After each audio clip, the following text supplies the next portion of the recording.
ବ୍ୟକ୍ତି ସଦା ସର୍ବଦା ଲକ୍ଷ୍ୟ କେନ୍ଦ୍ରିତ ଜୀବନ ଜୀଇବାର କାଳ ଶିଖିବା ଉଚିତ। ମନୁଷ୍ୟ ଲକ୍ଷ୍ୟ ଆଡ଼କୁ ଧାବମାନ ହେଲା ବେଳେ ବାଧା ବିଘ୍ନ ସୁଖ ଦୁଃଖ ନିନ୍ଦା ପ୍ରଶଂସା ସମ୍ମୁଖୀନ ହୁଏ। ବ୍ୟକ୍ତି ନିନ୍ଦାରେ କେବେ କେବେ ପ୍ରତିକ୍ରିୟାଶାଳୀ କିମ୍ବା ଭୟଭୀତ ହୋଇ ରାସ୍ତା ଭୁଲିଯାଏ।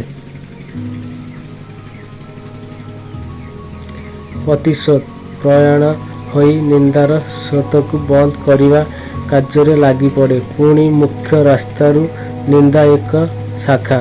ରାସ୍ତା ନିର୍ମାଣ କରି ମନୁଷ୍ୟଙ୍କୁ ନିଜ ବଳୟ ଭିତରୁ ଟାଣି ନିଏ।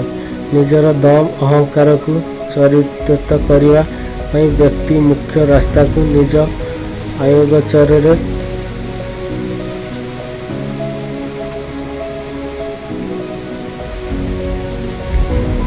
ଅଣଦେଖା କରେ। ଦମ୍ ଓ ଅହଙ୍କାର ବ୍ୟକ୍ତି ଭିତରେ ମାୟାର ଆସ୍ତରଣ ନିର୍ମାଣ କରେ। ବିବେକ ଶକ୍ତି ମାୟାଚ୍ଛନ୍ନ ହୋଇଯାଏ। ମାୟାର ପ୍ରଭାବ କାରଣରୁ ବ୍ୟକ୍ତି ମୁଖ୍ୟ ରାସ୍ତା ଓ ଶାଖା ଭିତରେ ପ୍ରଭେଦ ଜାଣିପାରେ ନାହିଁ। ମାୟା ପ୍ରଭାବିତ ବ୍ୟକ୍ତି ରାସ୍ତା ଥରେ ପରିବର୍ତ୍ତନ କରିବା ପରେ ପୁଣ୍ୟ ମୁଖ୍ୟ ରାସ୍ତାକୁ ଫେରିବା ସମ୍ଭବପର ହୁଏ ନାହିଁ। ଆଉ କିଛି ବ୍ୟକ୍ତି ପ୍ରଶଂସାର ମୋହରେ ସମ୍ମୋହିତ ହୋଇଯାଆନ୍ତି। ରାସ୍ତାରେ ଚାଲୁ ଚାଲୁ ପ୍ରଶଂସା ଗୋଟାଇବା ଆରମ୍ଭ କରନ୍ତି। ପ୍ରଶଂସା ସେମାନଙ୍କ ମନକୁ ଉତ୍ଫୁଲ୍ଲିତ କରିବା ଆରମ୍ଭ କରେ। ମୋହର ପଡ଼ି ମୁଖ୍ୟ ବନ୍ଧୁର ରାସ୍ତା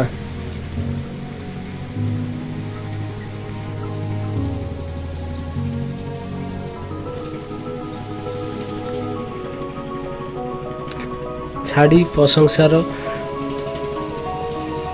ଅଳସ୍ୟ ଓ ଚିକଣ ରାସ୍ତାରେ ଚାଲିବା ଆରମ୍ଭ କରନ୍ତି। ବ୍ୟକ୍ତି ଭିତରେ ପ୍ରତିଷ୍ଠା ଯେତେ ବଢ଼ିବା ଲାଗେ ବ୍ୟକ୍ତି ସେତିକି ମୁଖ୍ୟ ରାସ୍ତାକୁ ଦୂରେଇ ଦୂରେଇ ଯାଏ। ପ୍ରତିଷ୍ଠାର ମଧୁର ଅନୁଭବ ବ୍ୟକ୍ତିକୁ ଏତେ ଭୟଭୀତ କରିଦିଏ ଯେ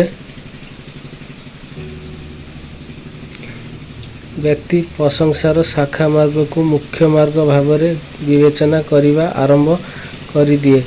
ବିବେକକୁ ଅଣଦେଖା କରି ବୁଦ୍ଧିର ପରିଚାଳିତ ହେବା ଆରମ୍ଭ କରେ। ବିବେକବାନ ହେବା ବଦଳରେ ବୁଦ୍ଧିମାନ ହୋଇ ସାଂସାରିକ ପ୍ରତିଷ୍ଠା ପଛରେ ଦୌଡ଼ିବା ଆରମ୍ଭ କରେ। ପ୍ରତିଷ୍ଠାର ମାୟା ଜାଲରୁ ମୁକୁଳିବା ଅସମ୍ଭବ ହୋଇଯାଇଥାଏ।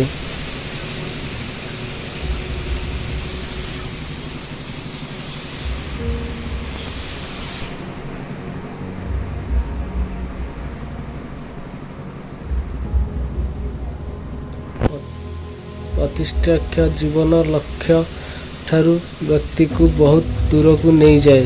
ଜୀବନ ମୋହନ କାଳଖଣ୍ଡ ନିନ୍ଦା ପ୍ରଶଂସାର ଚକ୍ରବାହୁ ଭିତରେ ସମାପ୍ତ ହୋଇଯାଏ।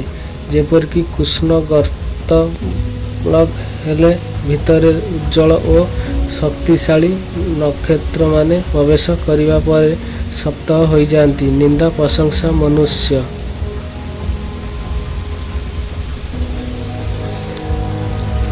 ଚକ୍ରବାହୁ ଭିତରେ ସମାପ୍ତ ହୋଇଯାଏ। ଯେପରିକି କୃଷ୍ଣ ଗର୍ତ୍ତ ପ୍ଲଗ ଭିତରେ ଉଜ୍ଜ୍ୱଳ ଓ ଶକ୍ତିଶାଳୀ ନକ୍ଷତ୍ରମାନେ ପ୍ରବେଶ କରିବା ପରେ ସମାପ୍ତ ହୋଇଯାଆନ୍ତି। ନିନ୍ଦା ପ୍ରଶଂସା ମନୁଷ୍ୟ ଜୀବନର କୃଷ୍ଣ ଗର୍ତ୍ତ। ମନୁଷ୍ୟ ଥରେ ଏହାର ଆକର୍ଷଣ ବଳୟ ଭିତରେ ଆସିଗଲେ ତାର ସୁପ୍ରଭାତ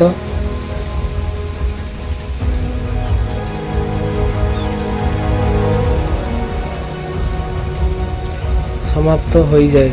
କୃଷ୍ଣ ଗର୍ତ୍ତ ଭିତରେ ଅନ୍ତର୍ଧାନ ହେବାର ସମ୍ଭାବନା ନିଶ୍ଚିତ ହୋଇଯାଏ। ଏହି କାରଣରୁ ସାଧନା ଲବ୍ଧ ନିଜର ସୁନ୍ଦର ପରିଚୟ ନିଜ ହାତରେ ସମାପ୍ତ କରିଦିଅନ୍ତି।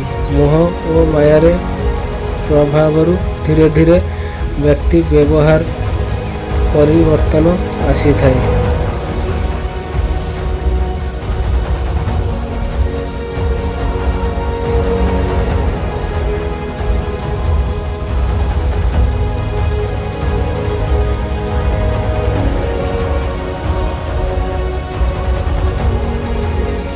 ବ୍ୟବହାର ପରିବର୍ତ୍ତନ ଦୃଷ୍ଟିରେ ରଖି ଶୁଭାକାଂକ୍ଷା ସୁଦୂର କରିବା ପ୍ରୟାସ ଏମାନଙ୍କୁ ଅସହାୟ ଅନୁଭବ ହୁଏ। ଶୁଭାକାଂକ୍ଷମାନଙ୍କୁ ସ୍ଥଳ ବିଶେଷରେ ଶତ୍ରୁ ଭାବରେ ବିବେଚନା କରନ୍ତି। ନିମ୍ନଗତମାନଙ୍କ ସାହାଯ୍ୟ ନିତ୍ୟ ପ୍ରୟୋଜନ ହୋଇପଡ଼େ ରାଜନେତାମାନଙ୍କ ନିକଟରେ।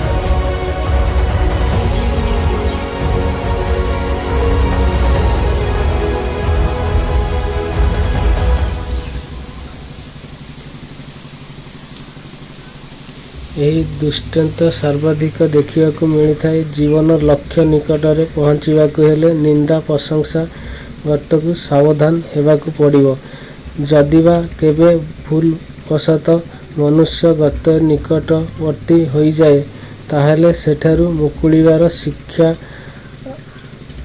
ଆରମ୍ଭରୁ ଗ୍ରହଣ କରି ନେଇଥିବା ଉଚିତ। ପ୍ରତିକ୍ରିୟାଶାଳୀ ବୁଦ୍ଧି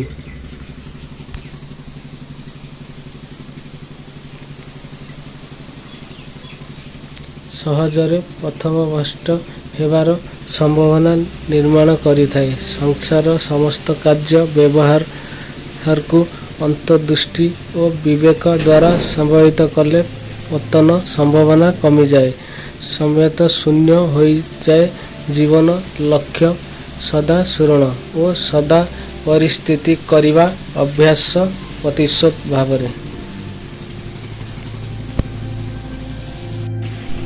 କାର୍ଯ୍ୟ କରିଥାଏ। ସେଥିପାଇଁ ନିନ୍ଦିଧ୍ୟାସନ ସର୍ବୋତ୍କୃଷ୍ଟ ମାର୍ଗ ଭାବରେ ଅନାଦି କାଳରୁ ବିବେଚିତ ହୋଇ ଆସିଛି। ଚ୍ୟାନେଲଟାକୁ ଯଦି ସବସ୍କ୍ରାଇବ୍ କରିନଥାଏ ଚ୍ୟାନେଲଟାକୁ ସବସ୍କ୍ରାଇବ୍ କରିନିଅନ୍ତୁ, ଯେତେ ବି ଭିଡ଼ିଓ ଆପଣଙ୍କ ପାଖରେ ପହଞ୍ଚି ପାରିବେ।